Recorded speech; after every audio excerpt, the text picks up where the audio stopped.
अस्सलामुअलैकुम दोस्तों, इन छठवीं मौसम फकर में कुछ हमने लेंगे। सुप्रीम कोर्ट ऑफ पाकिस्तान के अंदर मजीद जजेस की तकर्री के लिए जुडिशल कमीशन ऑफ पाकिस्तान का इजलास तलब कर लिया गया है और इस इजलास की तलबी के लिए जनाब chief justice of Pakistan mister justice Yahya Afridi साहब की तरफ से बाज़ाब्ता तौर पर नोटिफिकेशन भी जारी कर दिया गया है। और इस इजलास में जनाब लाहौर हाई कोर्ट से टॉप 5 सीनियर मोस्ट जजेस में से 2 जजेस को सुप्रीम कोर्ट ऑफ पाकिस्तान में एलिवेट किया जाएगा। और इस हवाले से जुडिशल कमीशन ऑफ पाकिस्तान का इजलास 8 अप्रैल को तलब कर लिया गया है। और यह बात तो सबको मालूम है कि अभी recently supreme court of Pakistan के अंदर नए जजेस की अपॉइंटमेंट हुई और इस मकसद के लिए लाहौर के अलावा बाकी 3 हाई कोर्ट से जो सीनियर मोस्ट जजेस थे उनको सुप्रीम कोर्ट ऑफ पाकिस्तान में एलिवेट कर दिया गया है, तकर्री कर दी गई है। और अब लाहौर हाई कोर्ट का एक ऐसा एजेंडा था जो वापस रह गया था और उसके लिए जनाब अब नए अंदाज से ये जो जुडिशल कमीशन है इसका इजलास मुनक्कद किया जा रहा है। और ये बात भी सबको मालूम है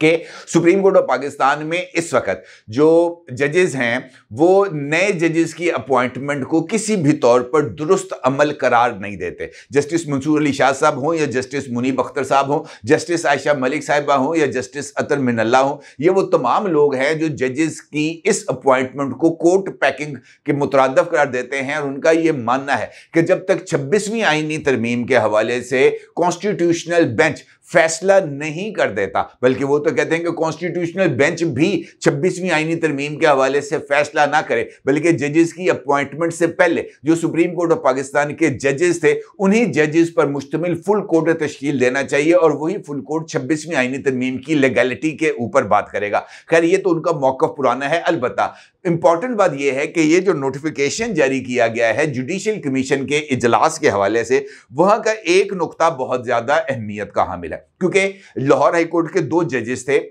जिनको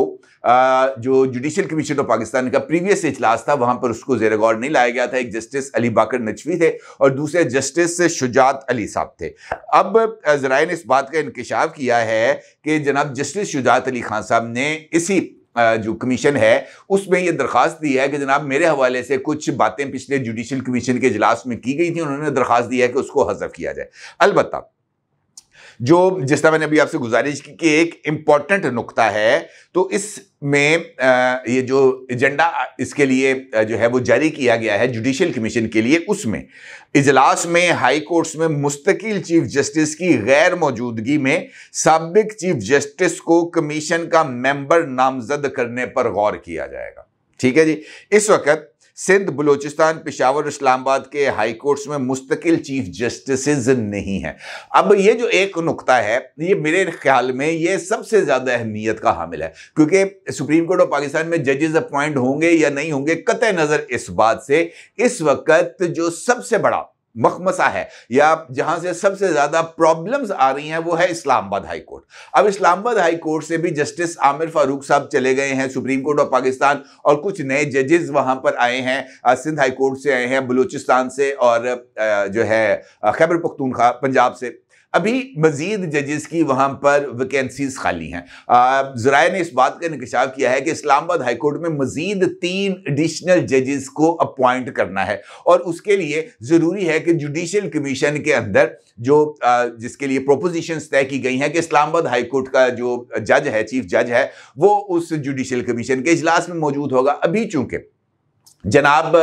जो कायम मुकाम चीफ जस्टिस हैं इस्लामाबाद हाई कोर्ट के सरफराज डोगर साहब, उनके हवाले से बहुत ज़्यादा लेदे हो रही है और इस्लामाबाद हाई कोर्ट में ये जो जजेस को अपॉइंट किया गया था इसको भी चैलेंज कर दिया गया है सुप्रीम कोर्ट ऑफ पाकिस्तान में। और इस्लामाबाद हाई कोर्ट के ही 5 जजेस की तरफ से जनाब सरफराज डोगर समेत 2 और जज साहिबान जो कि हाई कोर्ट से ट्रांसफर होकर आए हैं इस्लामाबाद, उनकी तकर्री और उनकी सीनियरिटी को चैलेंज किया गया है।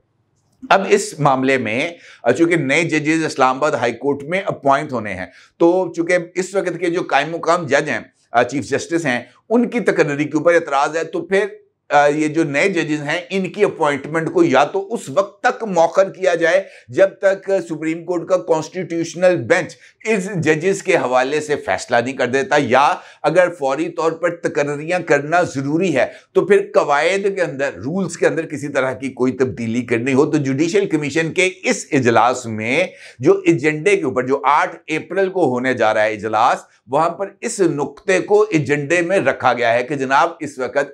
जो पाकिस्तान है उसके चारों हाई कोर्ट्स के अंदर जो परमानेंट चीफ जस्टिस हैं उनकी तकर्री नहीं हो सकी। चूंकि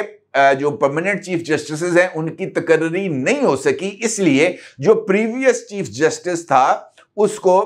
कमीशन का मेंबर बनाया जाए। इस वजह से जो इस्लामाबाद हाई कोर्ट के चीफ जस्टिस रह चुके हैं और इस वक्त सुप्रीम कोर्ट के जज हैं जनाब जस्टिस आमिर फारूक साहब, उनको जनाब सरफराज डोगर साहब की जगह पर इस्लामाबाद हाई कोर्ट की तरफ से उनके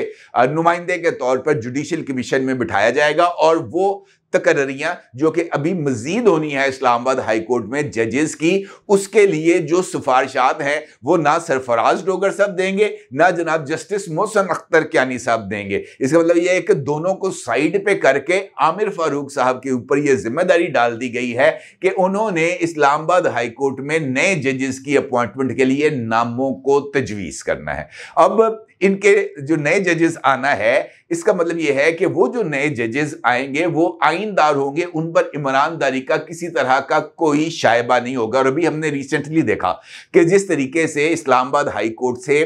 पैदर पे फैसले आ रहे हैं, जनाब इजाज इसाक साहब की तरफ से भी रिसेंटली फैसला आया है इमरान खान साहब से मुलाकातों के हवाले से, और उस पर उन्होंने आउट ऑफ दी वो जो है ना कॉन्टेक्स्ट जाकर मुख्तलिफ चीज़ों के हवाले से डायरेक्शंस दी हैं। कंटेम्प्ट ऑफ कोर्ट की कार्रवाई को भी इनिशिएट करने का इंदिया ज़ाहिर दिया है और उसके साथ साथ अभी कल ही उनकी तरफ से ये जजमेंट भी सामने आई है कि ब्लास्फेमी केसेस की जो है वो समाअत जो है वो लाइव होगी। और इस इशू को लेकर इस वक्त जो हमारे मजहबी मकातब फ़िक्र हैं उनकी तरफ से भी शदीद एतराज़ात आयद किए जा रहे हैं कि जनाब ये जो ब्लास्फेमी का इशू है इसको अगर आप लाइव कवरेज करेंगे तो वहाँ पर उठने वाले सवालात, उठने वाले नकात या वो जो ब्लास्फेमिक मटीरियल है उसके ऊपर की जाने वाली गुफ्तगू तो पूरे पाकिस्तान को आग लगा के रख देगी। ना सिर्फ आग लगेगी बल्कि उसके नतीजे में जो हमारी अकलियती बरादरी है उनकी जिंदगियों को, उनकी जाने माल को भी शदीद खतरात लाहक हो जाएंगे। तो उलमा ने बाज़ाब्ता तौर पर अपने वीडियो बयानों के अंदर जनाब इजाज इसाक खान साहब के इस तर्ज अमल को रियासत की बुनियादों को खोखला करने और रियासत के अंदर बदअमनी और खाना जंगी जैसी कैफियत को डेवलप करने का के मुतरादिफ कर दिया है। और उन्होंने अपने वीडियो बयान में इस बात का भी जिक्र किया है कि अगर इजाज इसाक खान साहब के इस फैसले के बाद किसी तरह की कोई खूरेजी होती है, किसी तरह के कोई फसादात होते हैं तो उसका जिम्मेदार कोई और नहीं बल्कि इजाज इसाक खान साहब होंगे। तो जो सिचुएशन है इस्लामाबाद हाई कोर्ट की वो बहुत ही ज़्यादा कॉम्प्लेक्स और पेचीदा है। अब इस सूरत हाल में जहाँ पर आइनदार और इमरानदारों के दरमियान जो फ़र्क है वो बहुत ज़्यादा कम रह गया है, तो उस फ़र्क को पूरा करने के लिए मज़ीद आइनदारों की वहाँ पर तकर्री ज़रूरी है ताकि जो कायम मुकाम चीफ जस्टिस हैं या वुड बी चीफ जस्टिस हैं इस्लामाबाद हाई कोर्ट के जनाब सरफराज डोगर साहब, उनके हाथ मजबूत हों, उनके पास इस बात का ऑप्शन मौजूद हो कि जनाब वो बेंच साजी के लिए जो आइनदार और इमरानदार दोनों का जो एक कॉम्बिनेशन है, जो तवाजुन है उसको बरकरार रख सके ताकि आइन और कानून पर अमल दरामद हो। इस तरह की बोंगियां ना मारी जाएं जिस तरह ब्लास्फेमियस केसेस के हवाले से उसकी लाइव कवरेज के लिए ऑर्डर पास करके और मंगल को उसकी समाअत को ब्लास्फेमियस मटीरियल के लिए लाइव कवरेज की ऑर्डर दे दिए गए हैं इजाज इसाक खान साहब की तरफ से। तो ये तो पूरे मुल्क के अंदर आग लगाने के मुतरादिफ है। लिहाजा ये जो या अफरीदी साहब की तरफ से फैसला किया गया है इस्लामाबाद हाई कोर्ट के अंदर मजीद जजेस की अपॉइंटमेंट के लिए, और उस अपॉइंटमेंट के लिए जनाब आमिर फारूक साहब को अहम तरीन जिम्मेदारियां देने के लिए मुझे ऐसे लगता है कि ये इस्लामाबाद हाई कोर्ट या दीगर जजेस की अपॉइंटमेंट के हवाले से ये वाला जो एजेंडा आइटम है ये ना सिर्फ बहुत ज़्यादा गेम चेंजिंग होगा बल्कि आने वाले दिनों में हमें इस्लामाबाद हाई कोर्ट के अंदर मजीद कुछ तब्दीलियां और ख़ास तौर पर जनाब इजाज इसाक खान साहब, जनाब बाबर सत्तार साहब, जनाब तारिक महमूद जहांगीरी साहब के हवाले से भी हमें कुछ और डेवलपमेंट्स भी देखने को मिल सकती हैं। अपनी राय को जरूर इज़हार कीजिएगा। आपका बहुत शुक्रिया। अल्लाह हाफिज़।